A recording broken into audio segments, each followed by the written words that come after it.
मध्य प्रदेश के उज्जैन से लगभग 15 किलोमीटर दूर एक शांत गांव था, चंदन खेड़ा।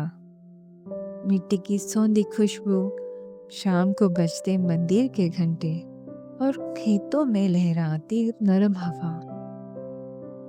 इसी गांव के एक तंग गली में 18 साल का रोहन अपने परिवार के साथ रहता था। घर में उसके पिता मदन लाल, जो पास की चीनी मिल में दिहाड़ी मजदूरी करते थे, माँ सरिता, जो घर में टिफिन का काम करती थी, और छोटी बहन निधि, जो 5वीं कक्षा में पढ़ रही थी। रोहन की आंखों में एक सपना था, सरकारी सिविल इंजीनियर बनने का, ताकि अपने घर की किस्मत वो बदल सके। लेकिन घर की आर्थिक हालत उसका रास्ता बार बार रोक लेती थी। सुबह जल्दी उठकर रोहन पूरे गांव में अखबार बांटता, फिर बस पकड़कर कॉलेज जाता। दोपहर में 2 बच्चों को ट्यूशन पढ़ाता और शाम को अपनी माँ के साथ टिफिन सर्विस में मदद करता।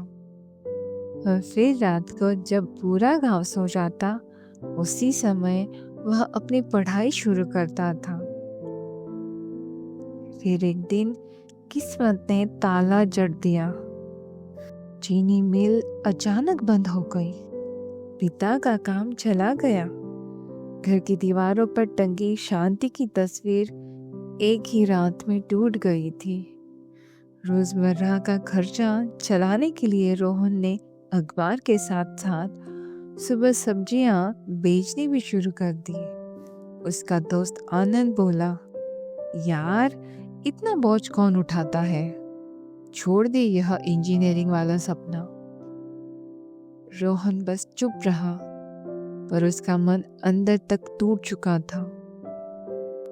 अगली सुबह वह बिना किसी को बताए गांव की सीमा पर बने पुराने मालकेश्वर महादेव मंदिर की पहाड़ी पर चढ़ गया।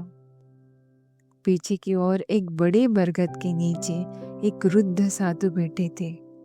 धवल दाढ़ी, शांत चेहरा और आंखों में गहरी चमक। रोहन उनके पास बैठा और अचानक रो पड़ा। बाबा, कितना संभालूं खुद को, मेहनत करता हूँ, पर हालात और बिगड़ते जा रहे हैं। साधु महाराज मुस्कुराए। अगर मैं एक काम कहूँ तो करोगे?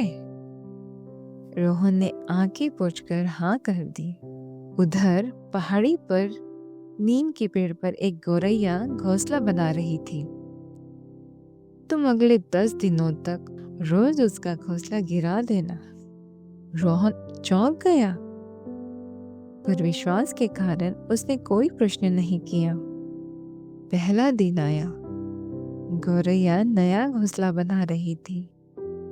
रोहन ने उसे गिरा दिया। तब उसका दिल बहुत कांपा। दूसरा दिन आया। फिर वही नई उम्मीद से दिन के जोड़ रही थी।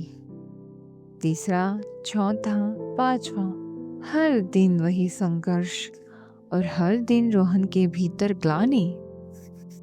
10वें दिन जब वह घोंसला तोड़ने जा रहा था, उसका हाथ रुक गया।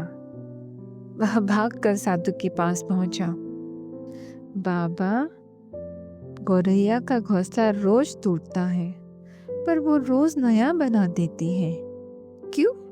साधु महाराज बोले, यही जीवन है बेटा।